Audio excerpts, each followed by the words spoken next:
Vivek Karju had a question, which I think remains a question blowing in the wind, whether this document will lead to the resolution of the crisis in the Ukraine. Am I correct? Is that the concern that you have? There are a lot of fine words here. No. And interestingly, when Rahul asked Amitabh Khan, he said, don't just focus on Russia, Ukraine, look at the developmental goals that we've achieved in this document. So don't make it about, if it's watered down, as Mr. Tangen said, it's not necessarily to be looked at only through a Russia-Ukraine perspective. Look at the broader perspective. No, I think Mr. Tangen was not being correct in his assessments. Tell me which other G20 summit statement has given specific figures which have been adhered to. I don't think what he said is tenable. But coming back to this particular aspect, these 8 paragraphs, there is no doubt that it is a very considerable diplomatic achievement to arrive at these paragraphs which were agreed to by everyone. Whether they liked it or not, they agreed to it. And as I told you, it has something in it for everyone, and that is the secret of its success. Now, the fact is that if you objectively look at the conflict, I do not see that conflict ending anytime soon. This has very good words. It says that we all want, and that includes the Russians, we all want a just and durable end to this conflict. I'm paraphrasing, but in line with the UN Charter. Do you see that happening anytime soon? Because the national interests of the two countries is such, there are other powers involved. So I fervently wish, who would not, for this conflict to end, because it's paralyzing the world in many ways. It's affecting all our lives. No one wants this. But the Russians have taken a particular position. They've amalgamated parts of Ukraine into their sovereign territory. The Ukrainians are not accepting it. They are going by their territorial integrity as in the UN maps. So, this is a very great achievement. There's no doubt about it. A kudos to Mr. Kant, to Jaishankar, and of course to the leadership of the Prime Minister. For diplomacy, it's a great moment, and nothing should detract from that. But diplomacy does not always lead to end of conflicts. Rajdeep, I may be wrong, but I have a senior colleague who, incidentally, is Hardeep's batch, so he won't be in a better position. And he's had to deal with conflicts in parts of the world, including in our neighborhood over the years, and often found that, what diplomats hope for and what eventually materializes on the ground can be two very different things. But there is a sense of hope, and I think those images reflect that sense of hope. This is probably the last grand action where you've got the dinner being hosted by the president. There are chief ministers there from different states. I think the Congress-ruled chief ministers have chosen for whatever reason not to come. But Mamata Banerjee is there. Nitish Kumar is expected to be there. Yes. A couple of the other chief ministers will be present at the occasion, not just the BJP chief ministers. So you will have a fairly wide representative gathering of Indian politicians across the spectrum. Two former prime ministers have also been invited. Two former prime ministers. I think Dr. Manmohan Singh is not in a position to attend, and neither is Deva Gowda, I think. So they will probably not be there. Yeah. But I think the very fact that invitations went out to all opposition leaders, and remember we have about 14 prime ministers who are non-BJP, non-NDA.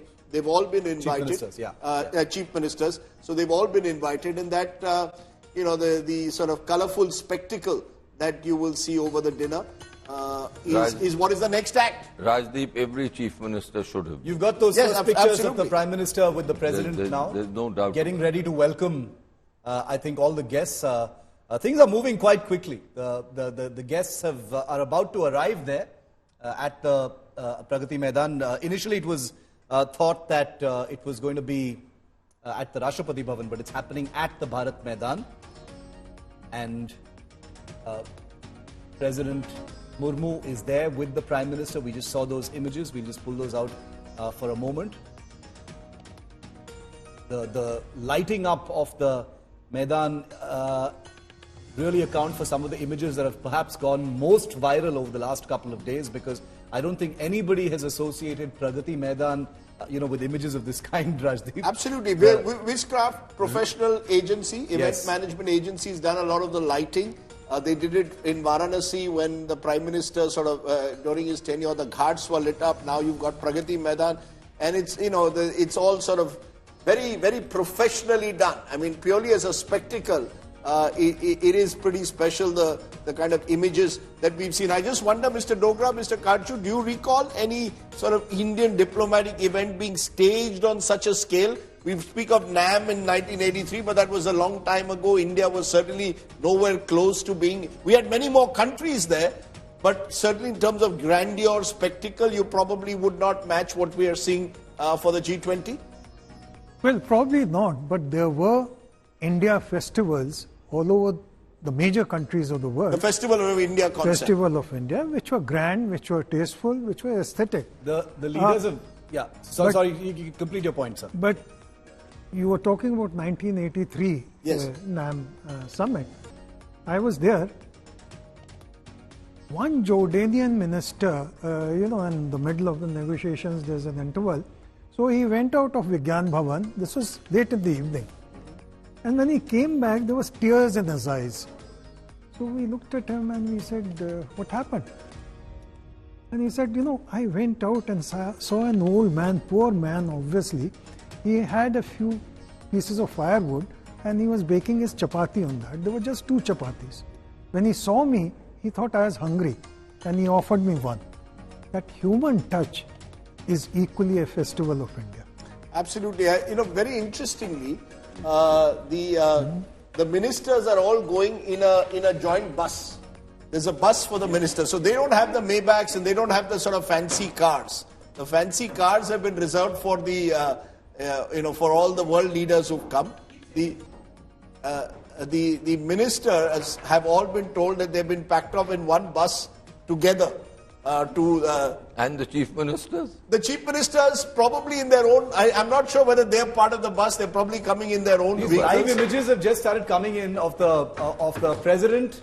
She's just arrived in her official vehicle to a beautifully lit up Bharat Mandapam. And the world leaders will be arriving very, very shortly. The Prime Minister was already there, of course, to receive the President as per protocol. Now, all of the other leaders will be following very, very shortly. This is day one of what has been an extremely successful G20 in Delhi. The Indian Foreign Office, the foreign policy machinery has every reason to be very proud, and I hope they're going to enjoy their dinner, which I'm most certain they will. There's lots of millets on the menu. Lots of millets on the menu. Those who love millets, this is going to be an absolutely gala celebration. For those who are not, well, please sample it. You may be surprised by what millets actually taste like. And we've got all the details. Rahul has access to the menu. We're going to have all the details about the menu in a short while, because I know a lot of you are very curious about what's on the menu. All of that will be on the bottom half of your screen very, very shortly. For the moment, we're focusing on those live vegetarian? images. Oh, 100. We discussed the menu in the morning. I can take our viewers through the menu again.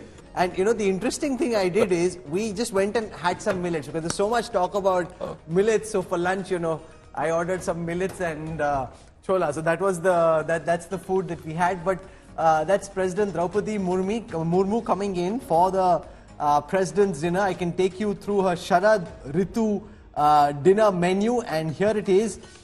So it starts with a patram, a breath of fresh air. That's the foxtail millet leaf crisps topped with lentil dumpling and coconut yogurt.